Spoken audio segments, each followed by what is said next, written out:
हम ज़्यादातर दूसरों को इम्पोर्टेंस देते हैं और बाद में लो फील करते हैं। बट एक बात बताऊँ, ऐसा हम क्यों करते हैं? क्योंकि हम अपने रिलेशनशिप्स को अच्छा रखना चाहते हैं, हम उन्हें नर्चर करना चाहते हैं। हमारा नेचर बहुत ही लविंग एंड केयरिंग है।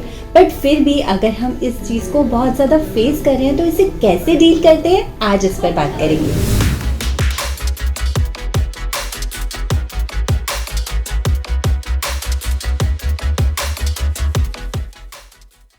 तो सबसे इम्पॉर्टेंट है कि हमें पीपल प्लीजर नहीं बनना। हम खुद को अच्छा दिखाने के चक्कर में ना कई चीज़ें ऐसी कर लेते हैं जिससे हम बाद में खुद से प्रॉब्लम होने लगती है। ज़्यादा अच्छा बनने के चक्कर में, बहुत ज़्यादा लोगों को खुश करने के चक्कर में, बहुत ज़्यादा सोशलाइज होने के चक्कर में हम अपना ही नुकसान कर लेते हैं और उसकी वजह से हमें बहुत सारी प्रॉब्लम्स को फेस करना पड़ता है। कई बार ऐसी चीज़ें होती हैं कि हम अपने आप को ही प्रायोरिटी नहीं देते और दूसरों को ना मना करने के चक्कर में बहुत सारी इश्यूज अपने लिए क्रिएट कर लेते हैं। तो इसलिए इम्पॉर्टेंट है कि अपने आप को भी प्रायोरिटाइज़ कीजिए। मेरा सेकंड पॉइंट यही है कि खुद को प्रायोरिटाइज़ करना सीखिए।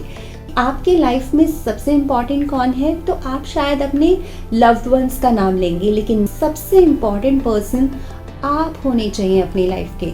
हम खुद को इम्पोर्टेंस ना देके दूसरों के बारे में हमेशा सोचते हैं और खुद को भूल जाते हैं, और ये सबसे बड़ी गलती है हमारी लाइफ की। तो सेल्फ लव क्या है? सेल्फ लव भी यही है कि खुद को प्रायोरिटाइज कीजिए। उतना कीजिए जितना हो सके, उससे ज़्यादा मत कीजिए। अब हमारा आता है थर्ड पॉइंट इसी में कि मना करना सीखिए, नो कहना सीखिए। नो कहना सबसे इम्पॉर्टेंट है, क्योंकि जब आप नो कहना सीखेंगे तब आपको समझ आएगा कि ये आपकी बाउंड्रीज है और इससे एंटर आप किसी को नहीं करने दे सकते।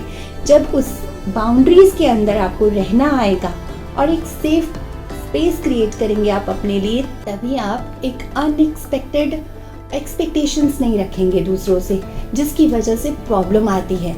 हम ज़्यादातर दूसरों को इम्पोर्टेंस क्यों देते हैं? क्योंकि हम अपने आप को प्रायोरिटाइज नहीं कर रहे होते, या फिर हम अपनी चीज़ों को फोकस नहीं कर रहे होते, इसलिए हम दूसरों को यस यस यस करते हैं। जब हम दूसरों को यस करते हैं तो क्या होता है, अगर कुछ टाइम बाद वो उस चीज़ को कंसीडर ना करें तो हमें इमोशनली फुल फील होता है। जब आप इस तरह से लाइफ में नो कहना सीखते हैं तो आप अपने आप में एक कमिटेड पर्सन होते हैं, एक स्ट्रॉन्ग पर्सनालिटी बनते हैं, क्योंकि आप अपने आप को इम्पोर्टेंस दे रहे हैं और सेकंड पर्सन भी आपको धीरे धीरे समझ जाता है और वो आपकी इससे रिस्पेक्ट करेगा। इससे आप उसके सामने डाउन नहीं होंगे, उसे समझ आ जाएगा कि ये आपकी बाउंड्रीज हैं और इससे ज़्यादा एंटर आपको नहीं करना है।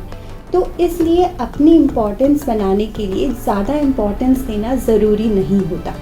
अपनी इम्पोर्टेंस बनाने के लिए खुद को पहले इम्पोर्टेंस देंगे, खुद को रिस्पेक्ट देंगे, तभी तो रिस्पेक्ट अर्न करेंगे ना। इसीलिए खुद को रिस्पेक्ट दीजिए, खुद को इम्पोर्टेंस दीजिए। अपने आप को बेटर करके, आप एक बाउंड्री सेट करके, अपनी रिस्पेक्ट क्रिएट करके, दूसरों लविंग एंड केयरिंग नेचर के साथ नर्चर करके, बट ज़्यादा इम्पोर्टेंस ना देकर भी आप अपनी इम्पोर्टेंस बना सकती हैं। तो इस तरह से आप अपनी डिग्निटी और एक बेस्ट वर्जन में कन्वर्ट हो सकती हैं।